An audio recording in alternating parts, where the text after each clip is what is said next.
magsisi sa ating kasalanan habang buhay pa tayo. Kasi hindi natin alam eh, parang si father mo, di ba? Biglaan na lang yan. Lahat ay nasya kasi malakas pa siya. Parang madalas ganun, nakita mo pa yung isang tao, buhay pa, kinabukasan, wala na, hindi mo alam eh. So life is uncertain, hindi mo alam. Lahat tayo walang nakakalam kung buhay pa tayo mamaya, bukas, no?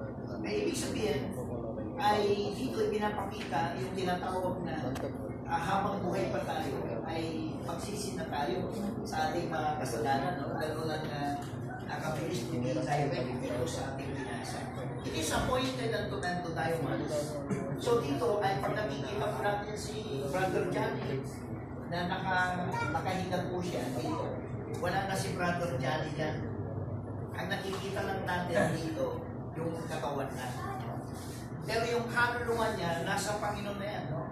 At yung espiritu niya, bumalik na rin sa Panginoon. Yung kaluluwa niya ay mayroon ng judgment ang Panginoon sa kanya. Since ang ating kapatid, si Brother Johnny, ang nakakilala sa Lord yan eh. Kilala niya si Jesus. So, kung tatanungin natin, sino ang pinakamapalag dito? Si Brother Johnny.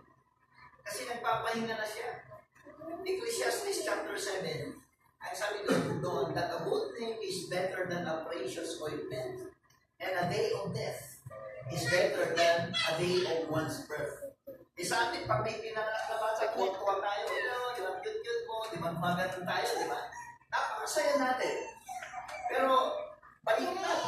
Ang Bible, sabi niyo, mas mapalad po yung panahon ng kamatayan ng isang tao. Kasi wala nang paghihirap. Yung baby, pag pinanganak yan, marami pang dadaanan ng paghihirap yan. Chapter 7 ng Ecclesiastes. So ano bang iniiwan ng ganitong uri na nakikita po natin? Unang-una, ang kamatayan ay mayroon siyang tinatawag na mensahe sa atin ng tinatawag kong reminder. It is a message of reminder. Sabihin natin, death is a message of reminder.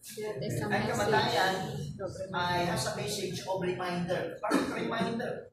Nagpapaalala sa atin na hindi natin hawak ang buhay po natin. Tama ba? Hindi natin hawak. Kasi ang tao, ang buhay ng tao, ay inahalin tulad sa tinatawag ko. Tuloy mo na kayo. Para lang natin tuloy kasi. Wala na ba tayo? Tuloy mo na.